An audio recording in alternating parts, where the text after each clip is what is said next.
Surrender and non-attachment. Just saying the words feels liberating somehow.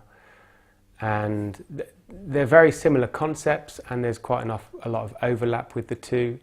They can mean the same thing. There are subtle differences between the two.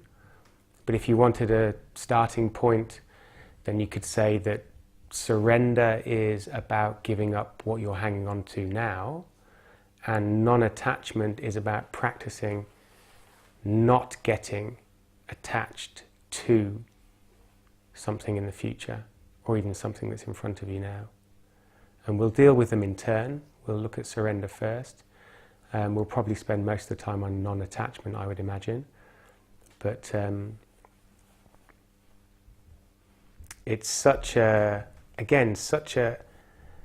useful skill to be able to surrender who you think you are, what you think you believe in, what you've picked up. Again, just like the exercise we've just done at the beginning. Getting into the habit of recognizing that you're carrying stuff in the first place.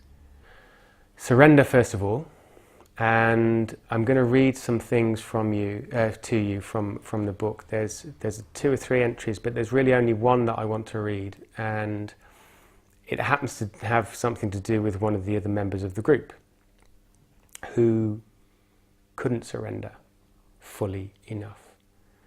Now, my teacher always used to say to me, because of the way I had been at the beginning of my training, I came to him desperate for answers. Desperate? Yeah, let's say desperate for the time being. So when he gave me information, I listened. When he told me the way things were, I listened. When he advised me to change things, I listened. Because I'd surrendered. Everything that I thought I knew didn't seem to be working in my life. And I came to him basically saying, okay, tell me what I need to do, because I'll do it. And he would always, with one other, not even the guy I'm going to read about, there was another guy, he would always use me as an example to him, saying, listen, stop fighting. Just listen to, Jonathan listens, that's all you have to do is listen to me and do what I say, and you'll be fine. Now he refused, or not refused, but he struggled with it. But the guy I'm going to read about was even more stubborn. And the thing that, that's not me, is it?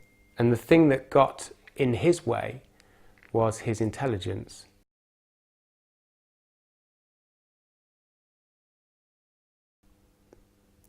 The world needs intellect, but it also needs humility. Surrender in this context does not mean abandoning everything. It means stepping back from who we are in order to see everything more clearly. Astronauts encounter an intense version of this when they look back at Earth from space. They refer to it as the overview effect, and for many of them it is life-changing. We are able to experience something similar by accepting that there may be a better way than the one we hold on to so tightly, and then, sometimes, just letting go. The first step is identifying what the situation is, seeing as clearly as you possibly can what's happening. Because, and I've talked about it in previous seminars, as soon as you see it, that's half the work. Everything else is pretty easy after that. It's the seeing that's the difficult part. The surrendering, which is the next step, is only possible if you can see it. There are people who just don't know, they don't understand, or they don't realize they do the things that they do. So the benefit from all of this work is that you improve your own life through your own personal development. But the bonus is that you get to see a little bit more clearly the games that people play around you.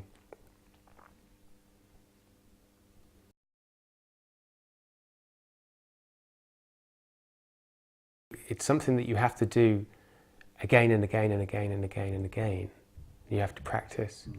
I'm not sure whether I'm going to... Yeah, there's a piece in here that I'm going to read later on about exactly that. Detaching yourself from what's going on, whether it be in your head or what's going on in front of you. It's Because it doesn't make any difference what you're detaching yourself from. It's the process of detachment that is the difficult part for us. We get attached so easily. I knew this would come up. The football last night, which I'm delighted. I'm absolutely delighted about, because it confirms everything I've been saying about that country for years. But there are people who are extremely disappointed with the result because of their attachment to the whole thing, to winning the tournament, or to getting to play France in the next round, or just winning. They have an attachment to it. And that's where their disappointment comes from, not from the fact that England are rubbish, because if they don't even have to be as old as me, and I'm not very old. You only have to go back a couple of tournaments. But the further you go back, the more evidence you have that England are always rubbish. I was talking to a friend of mine in the UK at the weekend, and he was going, oh yeah, we're going to... I'm like, no, we're not. When have you... And he's the same age as me. When have you ever seen us play well, really well?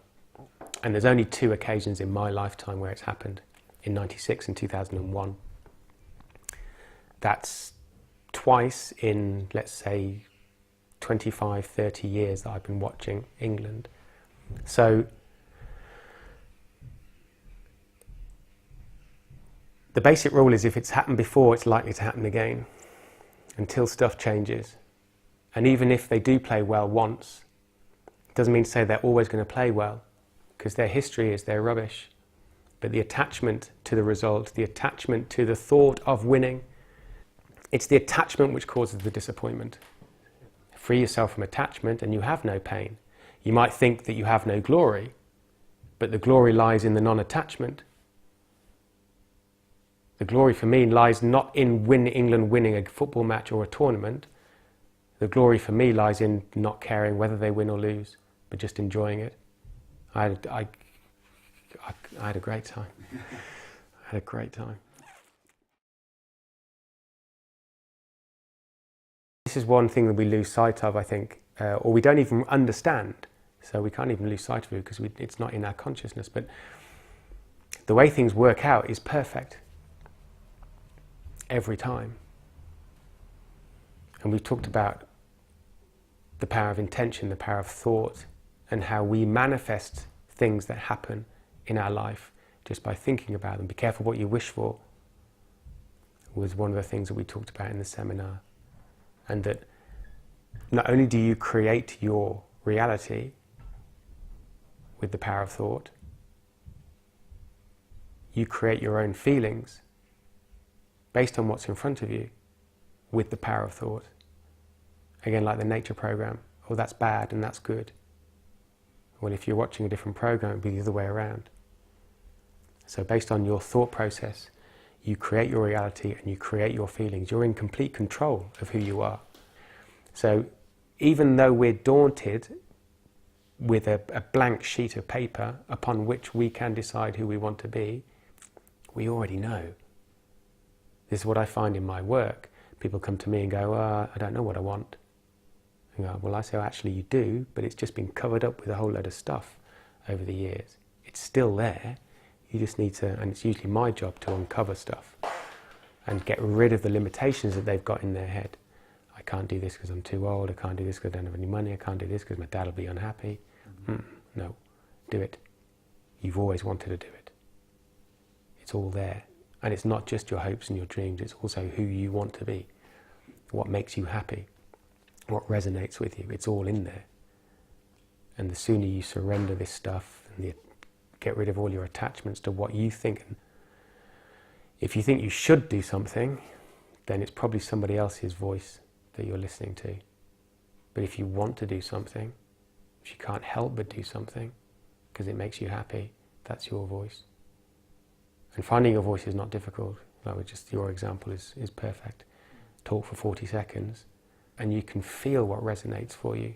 You can feel what's true to you. You can feel what makes you come alive. And again, it's all there. It's all inside. It's just it's so often so covered up with so much rubbish. And I mean, people say to me, "Oh, look, I never read your book; it's too big." I say, you don't have to read it. You need these 3 lines at the very bottom, which says, "Do what you know is good for you. Do it every day, even if you don't want to." That's it. And if you don't know what's good for you, you can find out, and that's not difficult, because deep down, again, you know, it's in there, and it's not that somebody's told you. You know.